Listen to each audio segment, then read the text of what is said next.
রাজনীতির ব্যস্ত ময়দানে সবসময় সরব থাকা জাতীয় নাগরিক পার্টি এনসিপির উত্তরাঞ্চলের মুখ্য সংগঠক সার্জিস আলম হঠাৎ অসুস্থ হয়ে হাসপাতালে ভর্তি হয়েছেন। তবে স্বস্তির খবর হলো তার মূত্রনালীর অস্ত্রোপচার সফলভাবে সম্পন্ন হয়েছে এবং বর্তমানে তিনি চিকিৎসকদের নিবিড় পর্যবেক্ষণে রয়েছেন। মঙ্গলবার 28 এপ্রিল দুপুরের দিকে হঠাৎ তীব্র পেট ব্যথা অনুভব করেন সার্জিস আলম।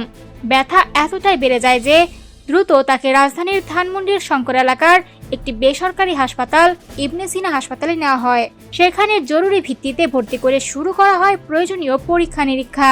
চিকিৎসকদের প্রাথমিক পর্যবেক্ষণে জানা যায় তিনি মূত্রনালীর পাথরজনিত সমস্যায় ভুগছিলেন।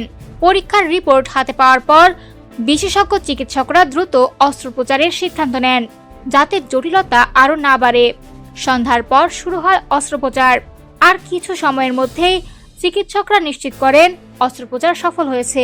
বর্তমানে সার্জিস আলম চিকিৎসকদের নিবিড় তত্ত্বাবধানে রয়েছেন এবং তার শারীরিক অবস্থা স্থিতিশীল বলে জানা গেছে। এনসিপির মিডিয়া সেলের কেন্দ্রীয় সদস্য ইয়াসির আরাফাত বিষয়টি নিশ্চিত করে জানান, হঠাৎ তীব্র ব্যথার কারণে দ্রুত হাসপাতালে নেওয়া হয় এবং চিকিৎসকদের পরামর্শ অনুযায়ী তাৎক্ষণিক অস্ত্রোপচার করা হয়। এদিকে সার্জিস আলমের ছোট ভাই শাহাদাত হোসেন সাকিব দেশবাসীর কাছে তার বড় ভাইয়ের দ্রুত সুস্থতার জন্য দোয়া চেয়েছেন। রাজনীতির অঙ্গনে সক্রিয় এই তরুণ নেতার হঠাৎ অসুস্থতার খবর ছড়িয়ে পড়তেই তার সহকর্মী, সমর্থক এবং শুভাকাঙ্ক্ষীদের মধ্যে উদ্বেগ দেখা দেয়। তবে সফল অস্ত্রোপচারের খবরে স্বস্তি ফিরেছে সবার মাঝে।